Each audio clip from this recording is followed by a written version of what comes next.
And we are live. We welcome you to the Reach Circle Project. The Reach Circle Project. This is your home for independent business, amazing, amazing topics, positive vibes only, and much, much more. This is being hosted to you by B.O.S.S Entertainment Group Detroit and by Mona Lisa's Lyrics LLC and by Mona Lisa's Lyrics LLC and B.O.S.S Entertainment Group Detroit, thus the circle. Hey, Mona, check this out.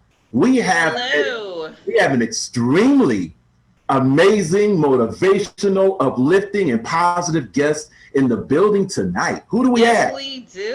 Yes, we do. We have the beautiful Miss Michelle Hood. Yes. Visiting with us this evening. Oh man, she is awesome. She's beautiful, a motivational speaker, and we want to know all about the movement that she has going on and letting people know where we can find her.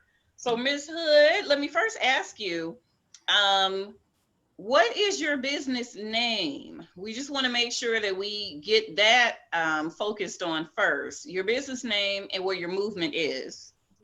Well, first, our business name would be VStrong Vitiligo.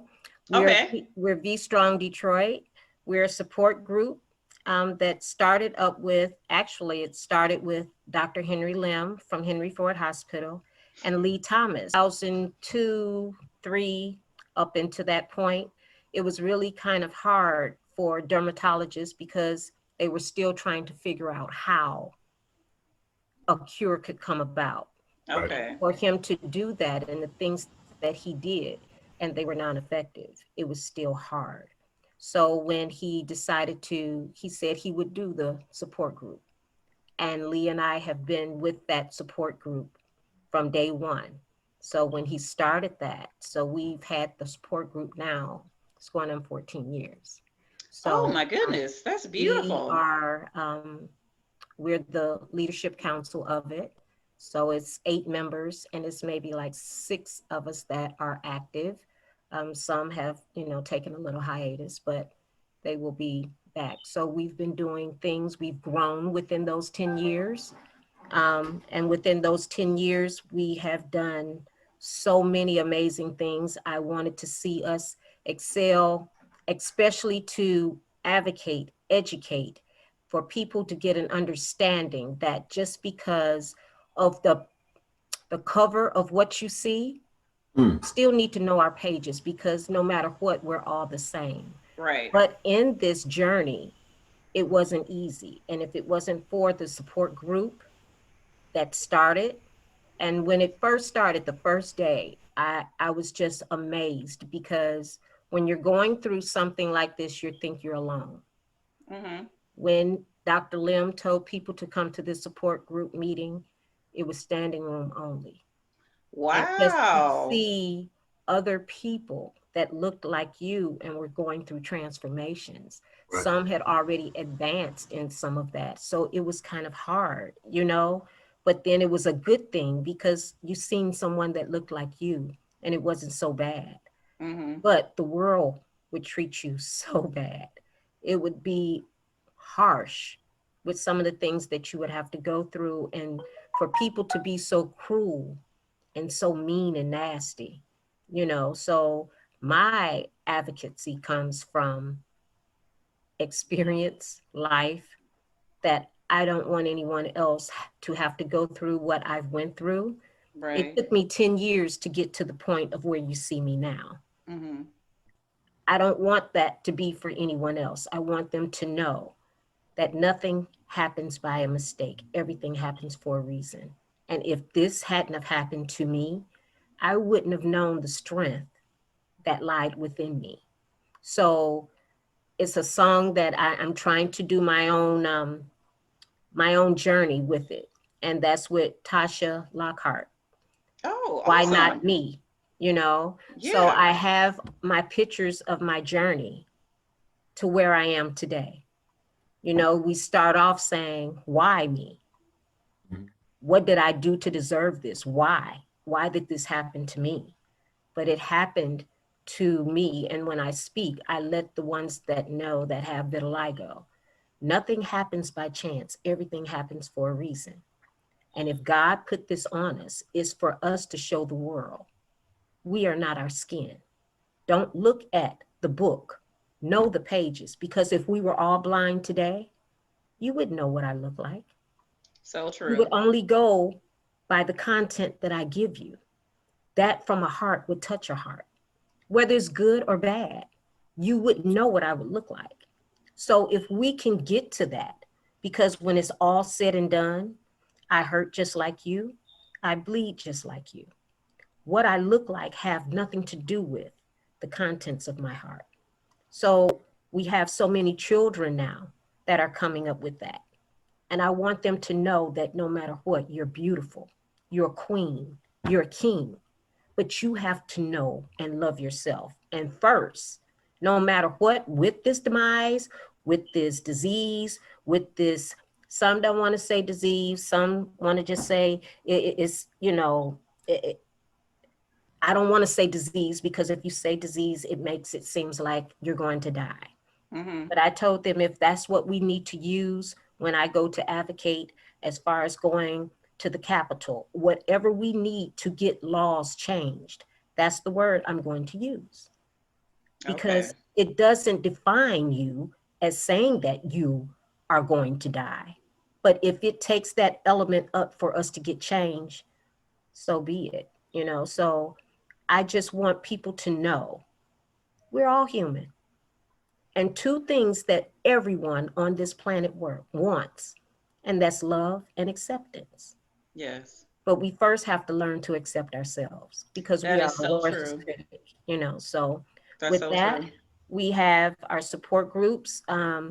We had started out, well, actually, Jan, it started out in Africa, actually.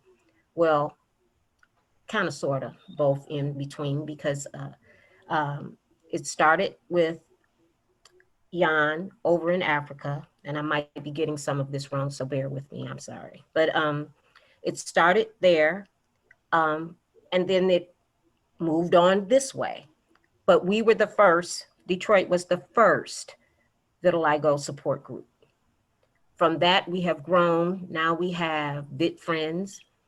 That's Minnesota, Washington, the VA area. We have Men of Action in Atlanta. Uh, we have VStrong, which Houston has collaborated with us. So we have Houston. We're working on Chicago. We have our yearly World Vitiligo Day, which is June 25th. And we started having conferences. The first conference was in Washington. The second one was here in Detroit. And each year gets bigger, bigger, and bigger. The third, we were in Houston. Uh, the fourth, we were supposed to be in Minnesota this year, but because of the pandemic, uh, we've advocated at the White House.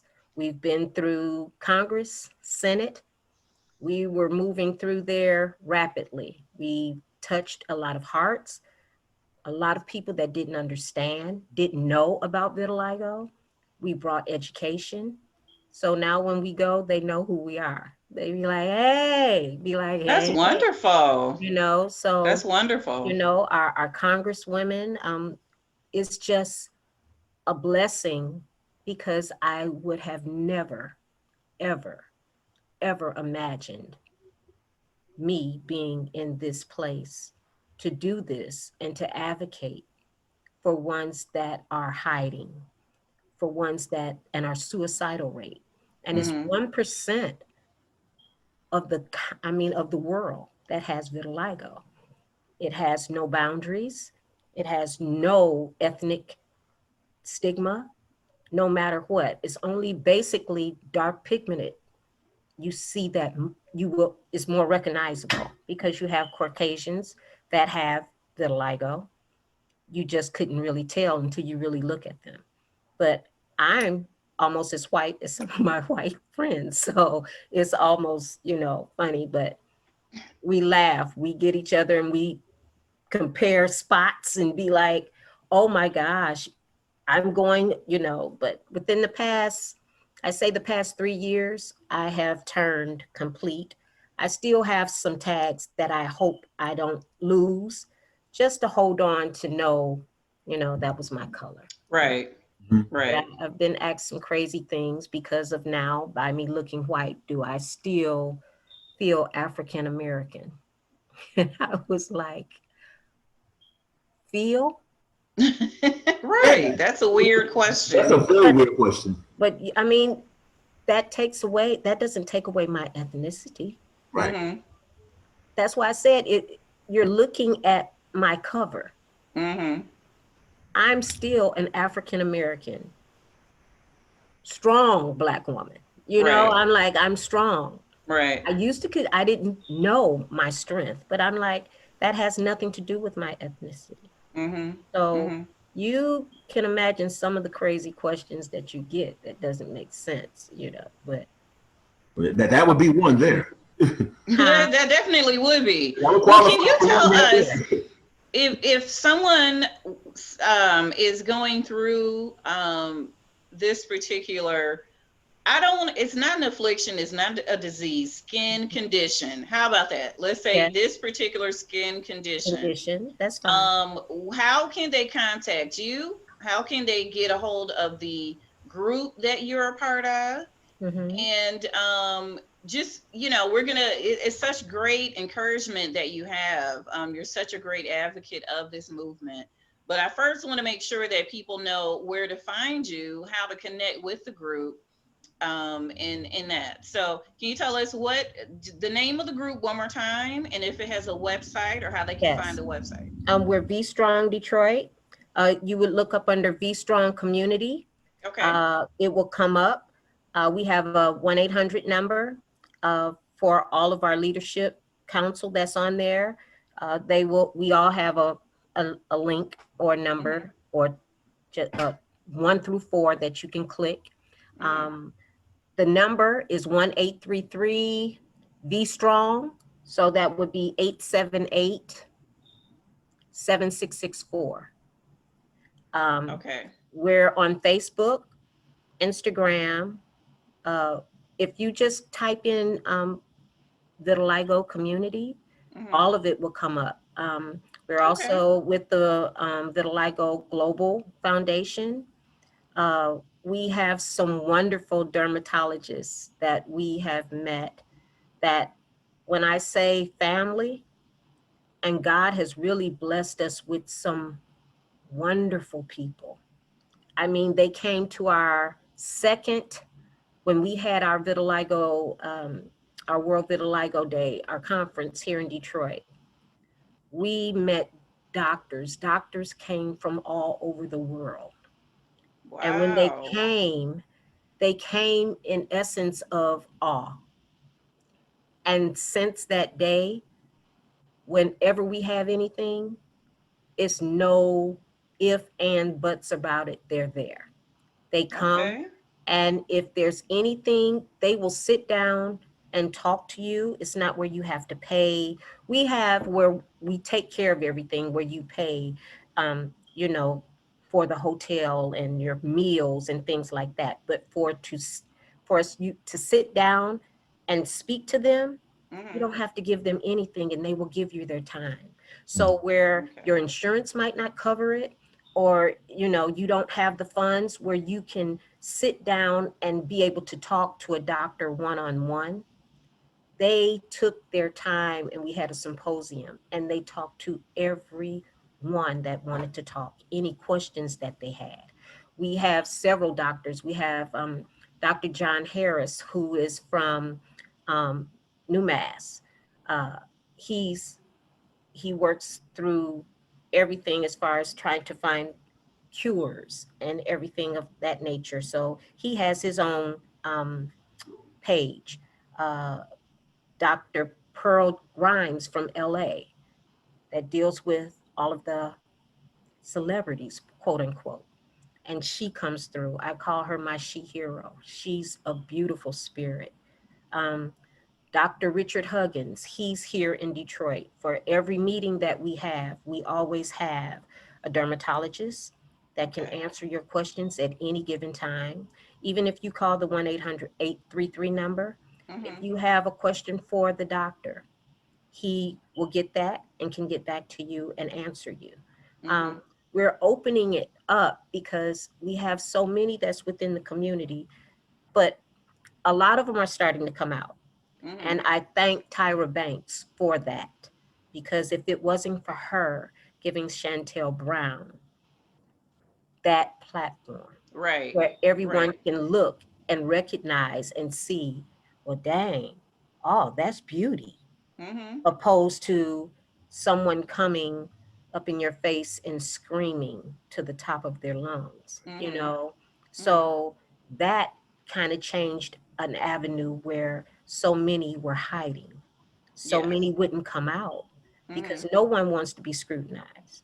No one wants to be, mocked and made fun of, or, Right. to go through that. That's really Right. hard. And I had to go through a lot of that, but it And you made know me what? stronger. Hmm. Speaking about that, and excuse me, I didn't mean to cut you off, but I No, really go want ahead. to bring the point home of, you know, when someone is faced with a crisis, Hmm. and a crisis really is just a situation that is completely out of the norm and it throws your whole entire life out of whack. That's what I call a crisis. Yeah. Um, yeah, so that's what a crisis is. But the key to working through a crisis successfully Mm. is your perception of the actual events that are going on.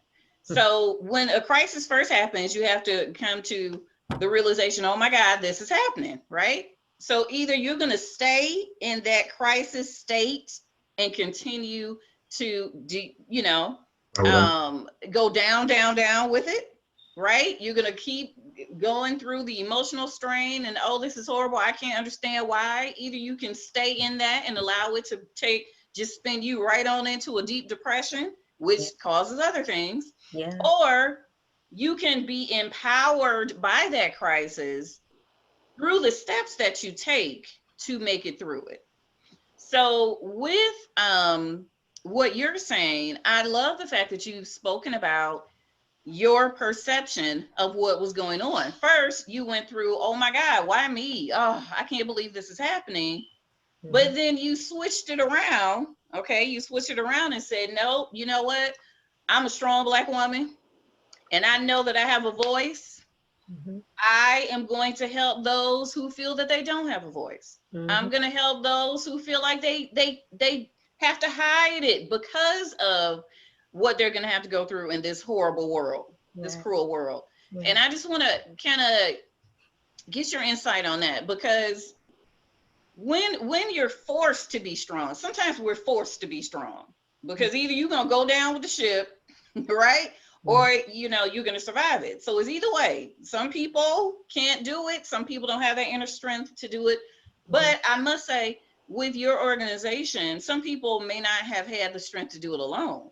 So now they have an organization, it's worldwide, and now they have a place to turn. So that's why I wanted to make sure that we got, how can they get, with the group and you and what's going on. I love the fact that on the website they can get directly to you guys, Mhm. and asking you questions. So tell me a little bit about, when you first found out that this was happening to you.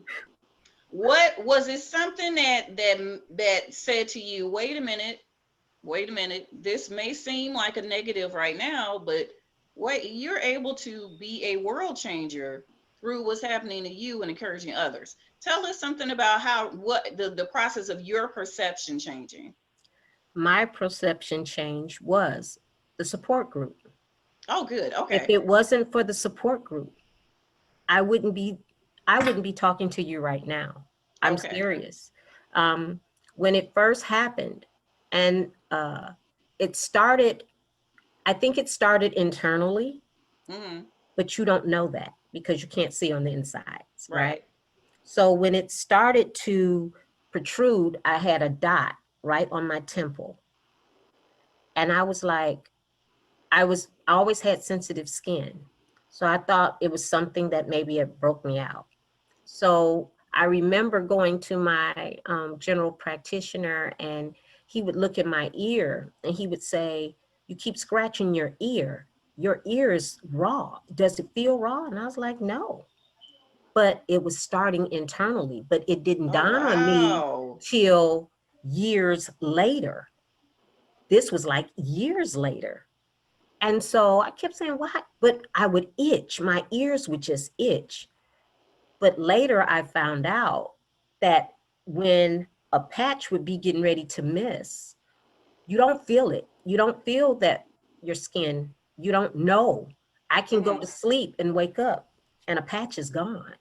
Oh, You wouldn't okay. even know it. But what brought my perception to know that it was getting ready to happen, Mhm. I would itch.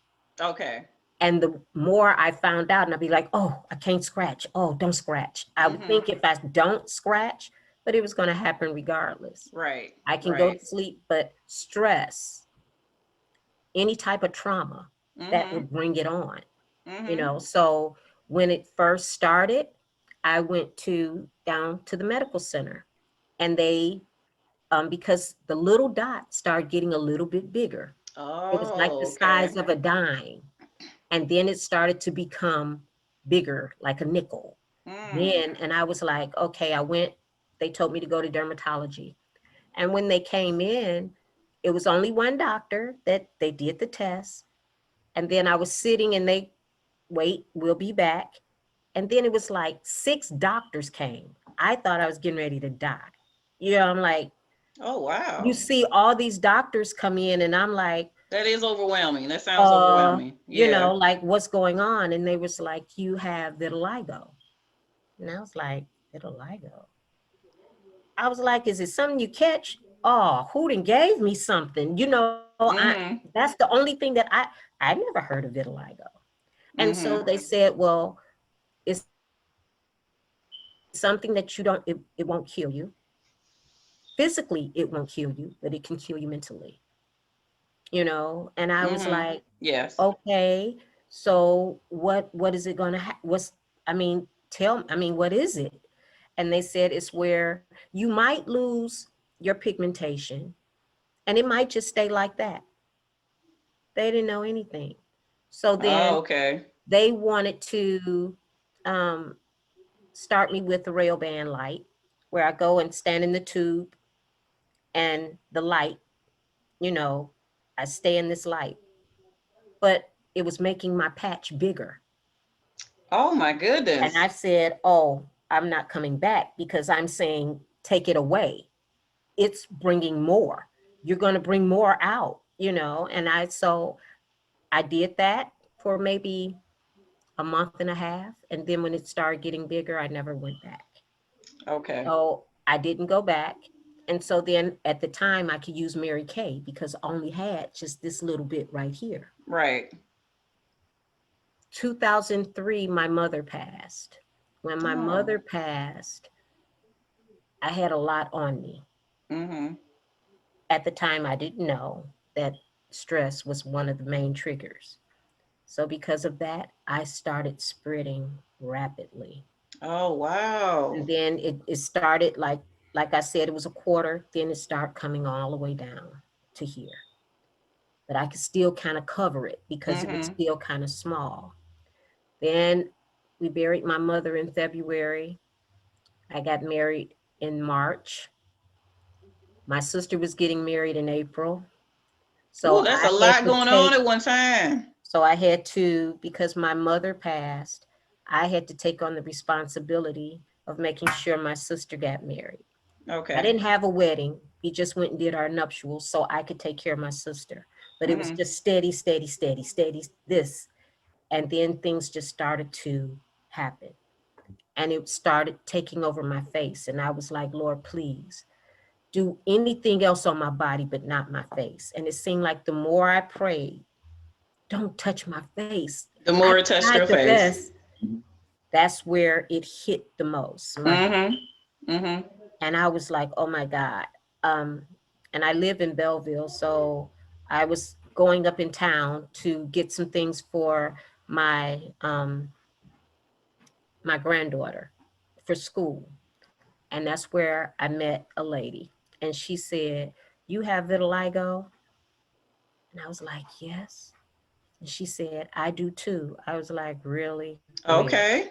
You know, like, okay, is she mocking me? You know, and then she lifted up her hair and she showed me all up under her hair.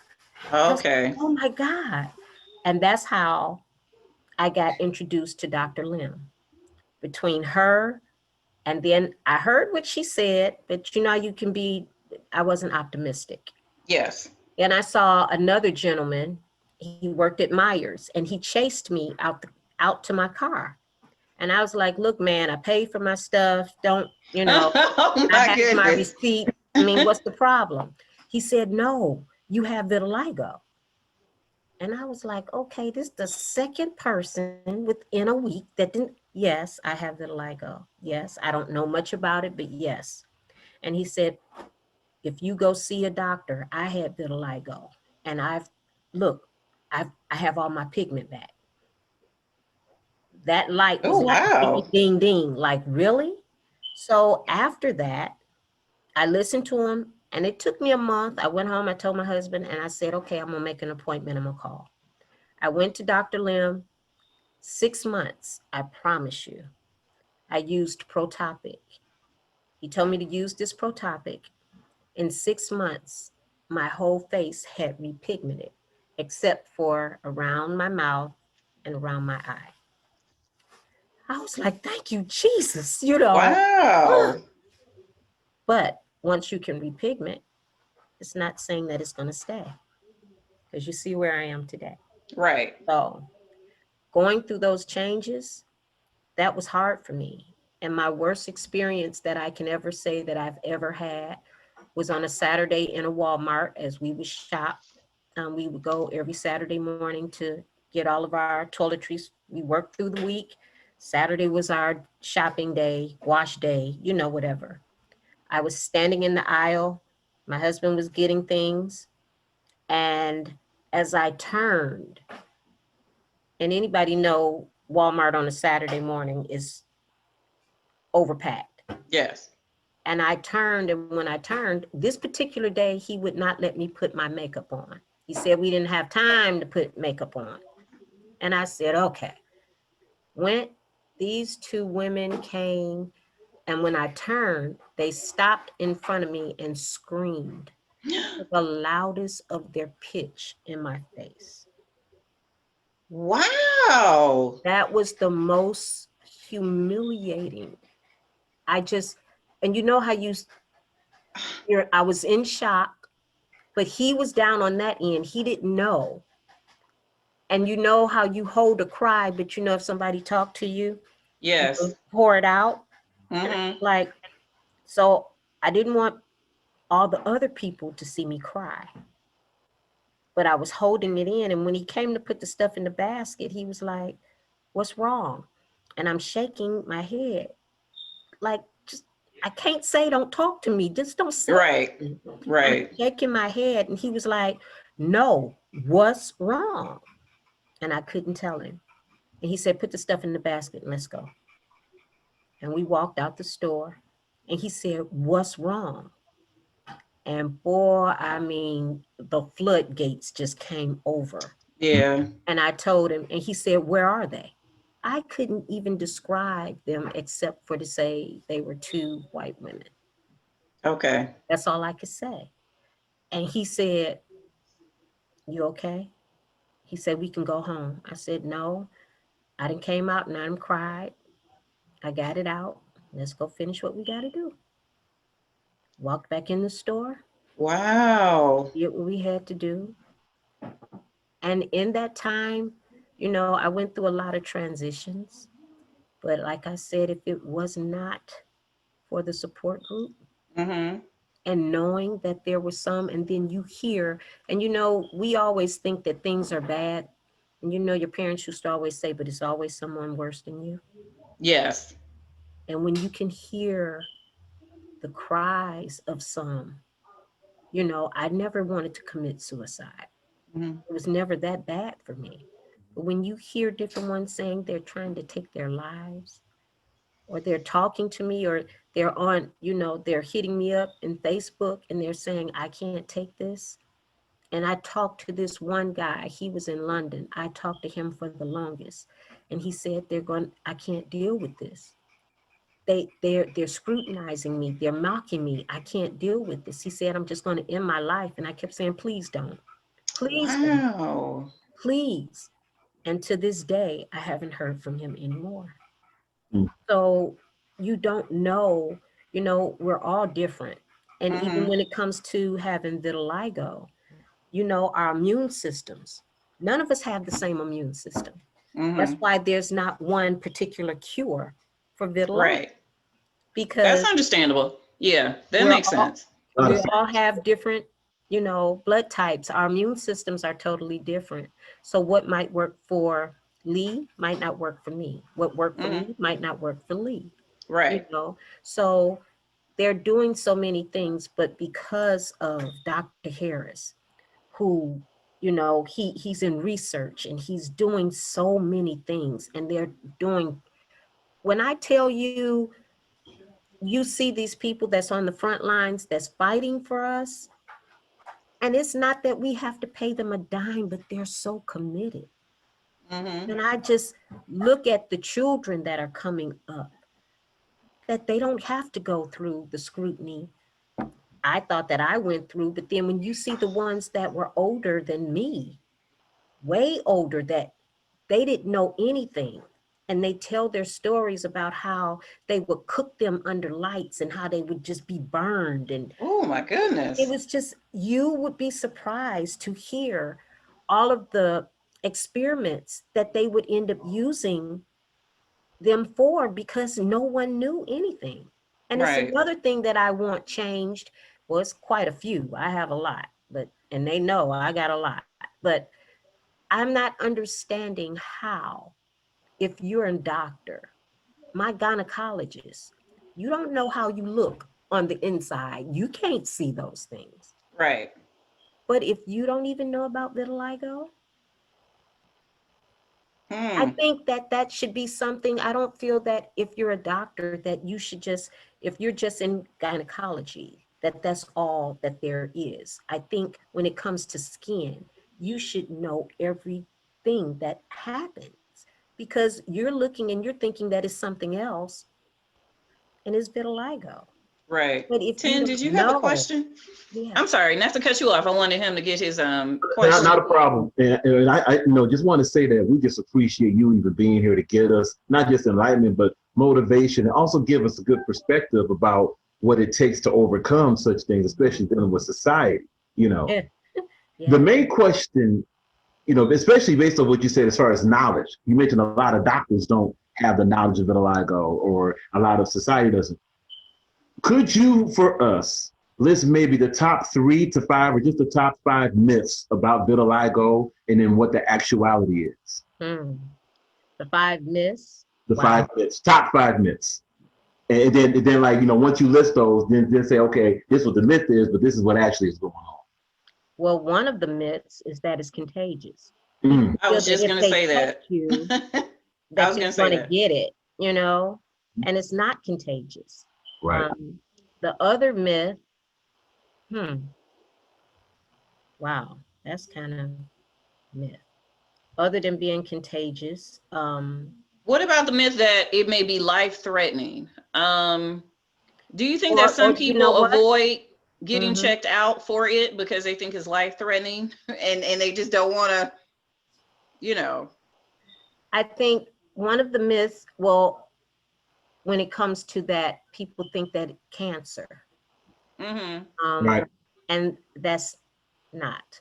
Yeah. I think they feel that once you lose your pigmentation, that you're more susceptible, but that's not so. Okay. Now, the only thing they tell you, you can't go sit in the sun. I never, ever, because we're dark pigmented, correct? Never knew anything about sunburn. I got sunburned. My first sunburn was when we were in Washington. I didn't even know. I didn't even know what to do. I had to call my Caucasian friends. What do you do for sunburn? It was my whole forehead. I peeled off about this much skin off. Oh my goodness. That was But severe sunburn. I thought that I had the umbrella, but because I was out advocating and talking to people, I had the umbrella lifted right here. It Okay. didn't cover all of this. So it got this part of my head. So, but I think maybe one of the main myths, I don't know if I can say 5, I really can't think offhand. That's fine. But I know one of the main ones is contagious. People feel that if they touch you, that they're gonna catch it. Like, Right. like tag, you're it. Right. It doesn't happen like, I mean, a lot of misconception. That's why education is so Yes. needed, Yes. because the lack of understanding, the lack of knowing.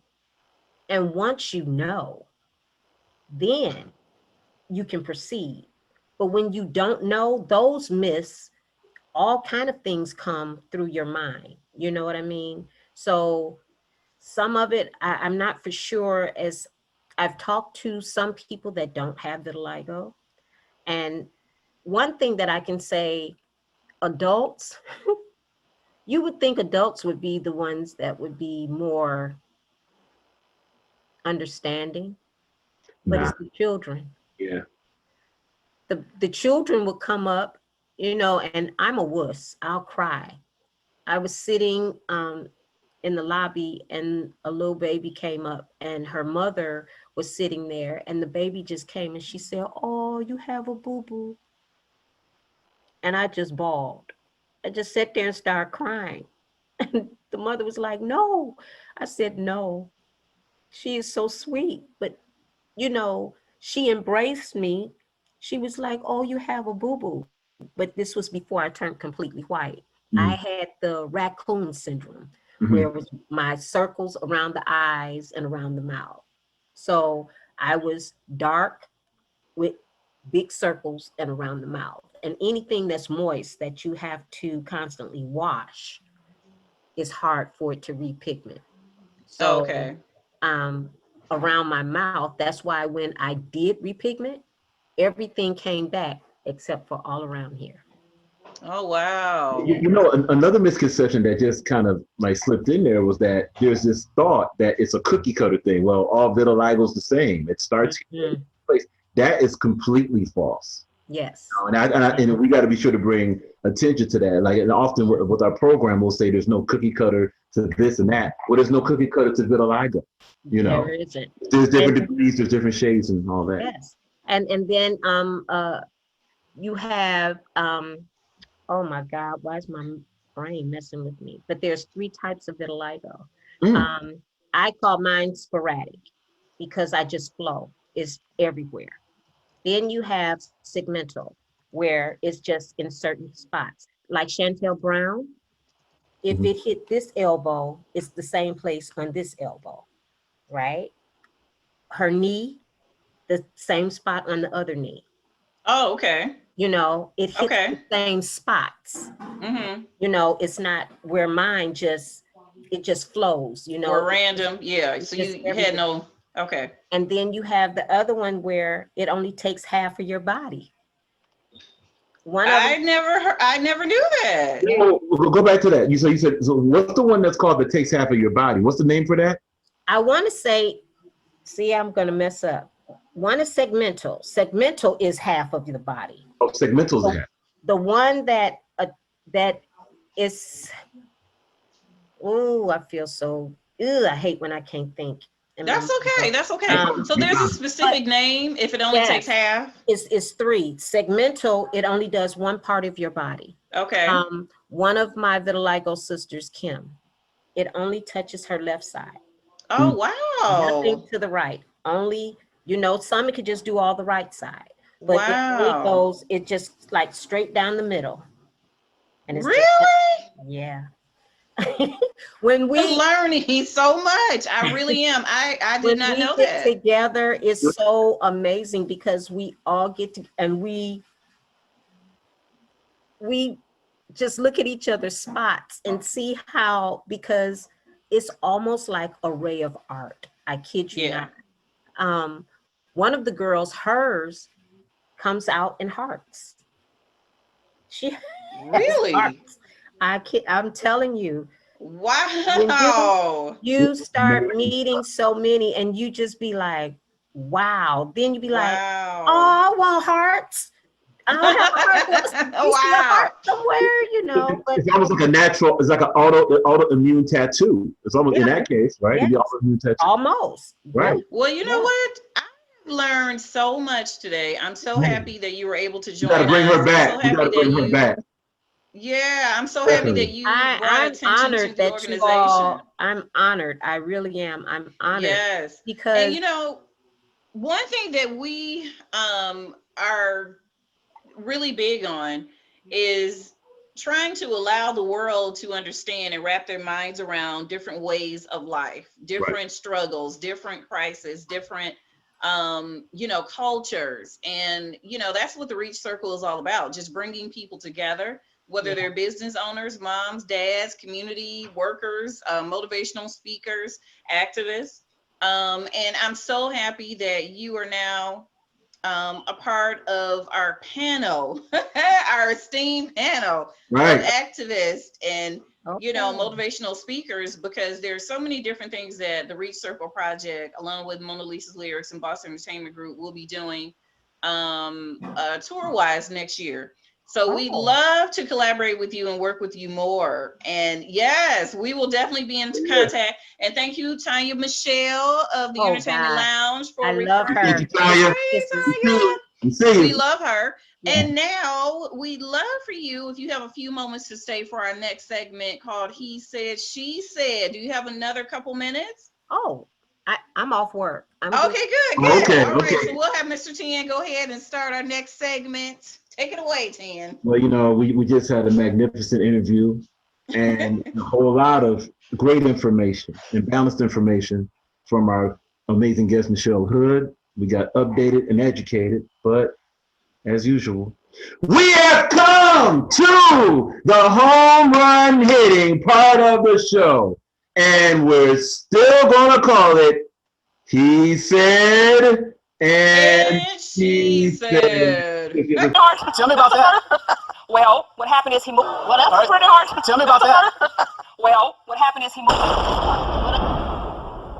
a So, good one so today. Is Mona, it my turn? Is it my it turn is to your do the topic? it's on you to come up with an actual, original, innovative, and very investigative topic that can help you out. Yes, of course, of course.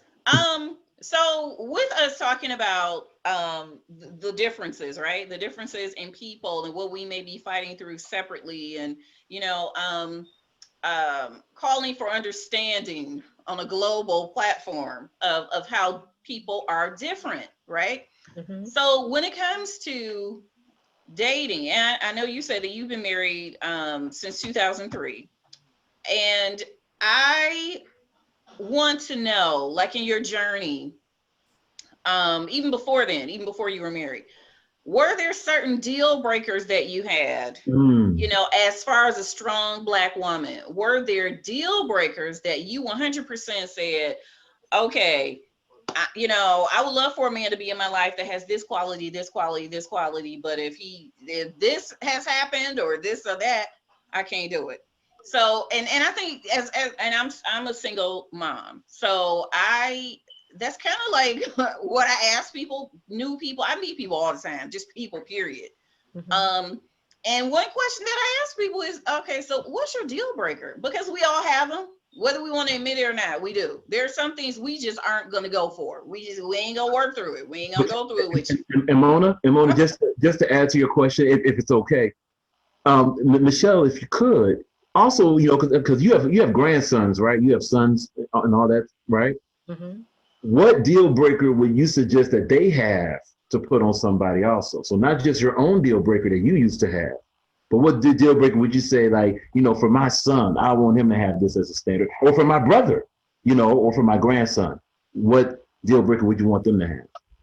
The deal breaker for me, I think, would be to respect. Okay. If That's huge. you don't have that, if you can't respect me, Right. that would be the main thing, because that will trickle down to everything else. That's so true. That's so true. So I think respect would be the main one. If you don't have any respect for me from day one, you will not have any for me day 2, 3, 4, 5, and then That's so it true. works. So yeah. That's true. That's a really good one. That's a really good one. Foundation. That is Well, foundation. Mr. Tan, what say you? We're gonna go out of order today. Usually, I see. he allows me to speak after the guest. Wow. I want to hear you. What is your deal breaker, Mr. Tan? I'm interested to hear. Well, okay, so I mean, obviously, the number one deal breaker that this guy has is you can't be selfish. Yeah. If you're selfish at all from jump, and there's so many different ways to tell it. Like one good example of selfish is if you have a demand or a standard that you wish to receive, but you don't live up to that standard. That's not right. You want to receive it, but you don't get it. So if you, let's say a person's like, hey, I can't stand liars. Don't lie to me. If you lie to me, it's a problem. But I'm going to lie. Deal is broken. The deal I is love that. And also, just to add this, what I would tell, and I got goddaughters and I got sisters, I got wonderful women and females in my family. The deal breaker I'll tell them to have with a guy, you have to be sure. Don't just take his word. The deal breaker should be this: does your word match your consistent situational action? The second that doesn't match up, please run. Consistency, yes. Yes, please. Please run. So that's what I'll tell, some of the females. And I have told. What if he's a consistent liar? Then why? Oh, right. Wait a minute. That goes to respect, though. That goes back to respect. Exactly. Respect. Exactly. So now, that's the combination. And that's interesting. That lie goes to respect and selfishness. So now that actually, you don't even have to wait for actions. You got the main door. They just did you a favor. Consistency in a positive way. So we have to say the whole sentence. Consistency in a positive way. Well, my deal breaker, I actually have two really big ones. First, as a business owner, we have a huge network of other business owners. We work with a ton of people. We strongly believe in small business and bringing small businesses together to make our community stronger. So that's what our whole platform is. A deal breaker for me is if someone is interested in dating me and they have no idea what an entrepreneur goes through. If they don't have an entrepreneurial spirit, even if they don't want to open their own business, right? But they have a drive, right? A drive to make change, to make the world better. If I ask the question, have you ever owned your own business or would you like to own your own business? If their answer is no, 9 times out of 10, I can't even have a conversation with you, because the way my mind works, you're not going to vibe with me. You're not going to understand. You're not going to understand why I'm touring. You're not going to understand why I'm doing my radio show. You're not going to understand why my son is starting his own business at 12. You're not going to understand my whole life. If you don't have an entrepreneurial spirit, we're not going to vibe. And second, for me, a deal breaker would be a man that isn't interested in children. For a single mom, we have to really think about the people that we bring into our lives, especially if we're dating them, and I've always been, adamant about not bringing someone around my son. As long as I've been single, if it's not serious, if I don't feel like he's going to love my son as much as he loves me, no, you're not even going to meet him. So my deal breaker is someone that doesn't have, that is unwilling or just doesn't have a natural instinct for children. But those are my two big ones. I mean, now, do you guys agree with me about the entrepreneurial spirit? Is it hard to vibe with people who have no idea what your drive is, what your motivation is? I think so, because if you're looking for love doesn't mean that it has to comply with what you do. Right. You know what I mean? So if that's what you do, but if they love you, they will understand. You know what I'm saying? Right. But that's why I'm saying backbone. They can be that push that will I got you, babe. You know, whatever you need, I got you. It doesn't always have to mean, but if they love you, they will grow to want to learn. Okay. That's And huge. then, Yes. so Because you'll still be alone, won't you? yeah. You'll still be alone. If they don't understand the entrepreneur spirit, that's why I said spirit, not necessarily that they have to own their own business, but at least understand what a business owner goes through is my whole thing, you know, Well, because he may want to go if out of that's town you, and do this for fun, but I'm saying, Yeah. well, you know, for my business, this is what I need to do for this, and I need to put this money aside for this because I'm building the foundation of my movement. So there are let me say sacrifices this. that we're going to make. When you're going to be equally yoked, that's going to be who's for you, and they will be for you. Yes. See, a lot of times we want to choose, you know, and all the times our choices don't be right. That's true. That's you know, true. because even though I was with my husband for 20 plus years, Okay. you know, we separated. We've been separated for 6, and then he just passed July. I'm sorry to hear that. I'm sorry to hear that. But in that, even growing, you can outgrow someone. You know what I mean? Yes. Because where you're going, they don't be. But I know, because now I see we weren't equally yoked. Okay. Right. Okay. And when you're equally yoked, you're not going to have to say, well, that's a deal breaker, because when you're equally yoked, it's going to be just like this. Exactly. Exactly. And do you find that now, since since your world is different now, right? So you're a motivational speaker, you're an activist, and now you're not married now. Okay. So you could, you know, be open to dating again and things like that. It's already. Hallelujah. Thank you. Wait, what was that? Yeah, so we're saying the Kill Hood is off the market or on the market? I'm about to be off the market. Oh, congratulations. Okay. Congratulations. And so what I want to say is, no, well, what I want to say is, with you saying you have to be evenly yoked, so the person that you are spending your life with now, so that person has to understand that you're a motivational speaker, that you're an activist. That's my whole point. Like, they have to understand what your thought process is, what your passion is. They have to respect that passion, because there are going to be decisions that you make that they may not understand, but you make them because of who you are and what your goals are. So you're absolutely right. If you're evenly yoked, then that comes without saying. They have to accept you for the good and the bad, whether they understand it or not, and be a support. When God puts something for you, no one can take that away. Right. And even though you might want to make it even faster or slower, however, what's for you is going to be for you. It might not be at the time that I want it to be, but it will be. So in that, whatever he has, and when he puts you with that right one, it's right. So it's nothing to even worry about, to the left, to the right, up or down. Yeah. You just stand still and let God. And that's where I'm putting my praise, because I'm standing on him. Okay. I know who got me, and I know who's going to take me to that next step. So on that, I praise him. Good. Do you hear that, Mr. Tin? That means there's still hope for you.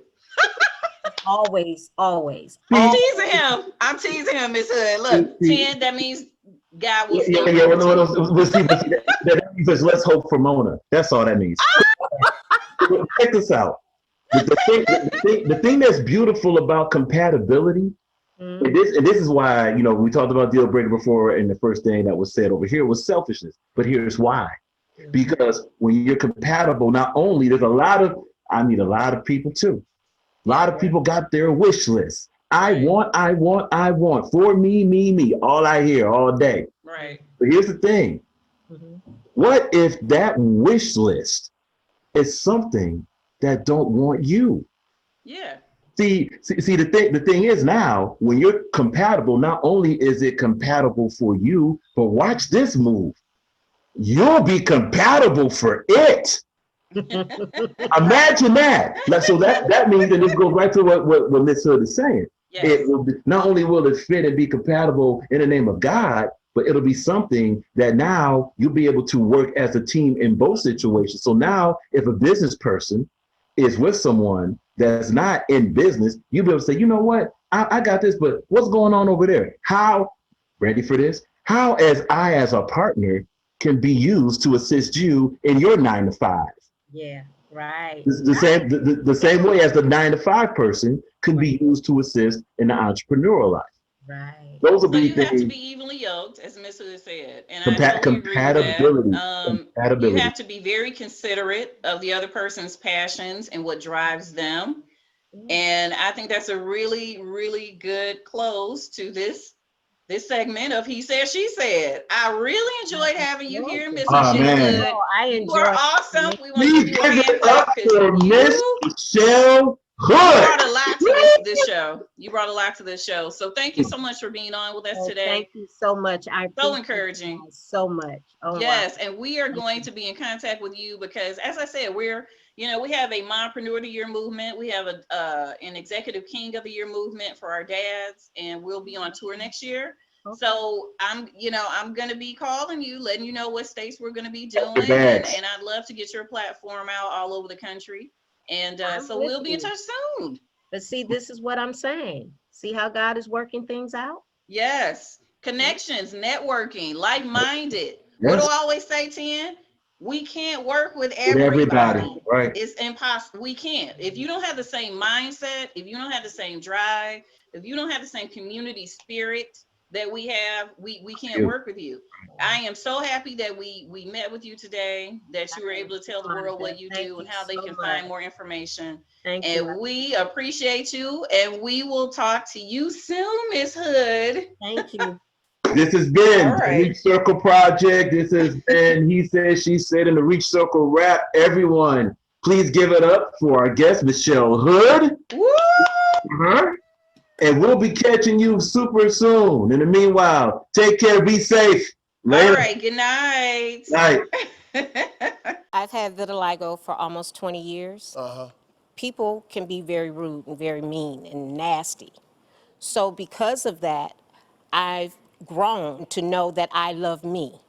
And that once I love me, that I'll be okay.